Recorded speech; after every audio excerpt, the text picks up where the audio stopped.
കൊതുകിനൊരു ശാശ്വത പരിഹാരം എന്താ, ഒരു 2-3 വെളുത്തുള്ളി തൊലി കളഞ്ഞെടുത്തിട്ടുണ്ട്. ഇച്ചിരി പഴകിയ വെളുത്തുള്ളി ആണെങ്കിലും കുഴപ്പമില്ല കേട്ടോ.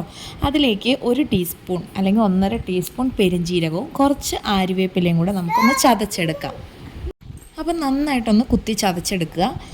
അതുപോലെ ഇനി നമുക്ക് ഇതിനകത്തേക്ക് എണ്ണ എടുക്കുന്നത് പഴയ ഏതെങ്കിലും വറുത്തെണ്ണയോ അല്ലെങ്കിൽ നല്ലെണ്ണയോ അല്ലെങ്കിൽ ബാക്കി വരുന്ന ഓയിലോ ഒക്കെ എടുക്കുക കേട്ടോ. ഏതെണ്ണയാണെങ്കിലും കുഴപ്പമില്ല. നന്നായിട്ടൊന്ന് ചൂടാക്കുക. ചൂടാക്കിയതിന് ശേഷം നമ്മൾ ഈ ചതച്ച് വെച്ചിരിക്കുന്ന ആ കൂട്ട് അതിനകത്തേക്ക് ഇട്ടിട്ട് ഒന്ന് മൂപ്പിച്ചെടുക്കുക. കരിഞ്ഞു പോകാതിരിക്കാനായിട്ട് ശ്രദ്ധിക്കണം. മൂപ്പിച്ചതിന് ശേഷം നമ്മൾ എന്ത് ചെയ്യണമെന്ന് വെച്ച് കഴിഞ്ഞാൽ ഒരു അരിപ്പയിൽ ഇത് അരിച്ചെടുക്കുക. കുറച്ച് കർപ്പൂരം ഇട്ടതിന് ശേഷം നമുക്കിതാ ഇതുപോലെ ചിരാതിലോ ചെറിയ സ്റ്റീൽ പാത്രങ്ങളിലോ ഒക്കെ തിരിയിട്ട് കത്തിക്കാവുന്നതാണ്. ഇതിന് അത്രയും സൂപ്പറായിട്ട് വേറൊരു റെമഡി ഇല്ല കൊതുകിന്. എത്ര പെട്ടെന്ന് വേണമെങ്കിലും നമ്മുടെ കൊതുക് പോവും. അതുപോലെ തന്നെ വീട്ടിലുള്ള അഴുക്ക് മണങ്ങളൊക്കെ ഇല്ലാതാക്കും. ചെറിയ പ്രാണികളുടെ ശല്യം ഉണ്ടെങ്കിൽ അതൊക്കെ കുറയ്ക്കാനും ഈ ഒരു തിരി സൂപ്പറാട്ടോ. ട്രൈ ചെയ്യണേ.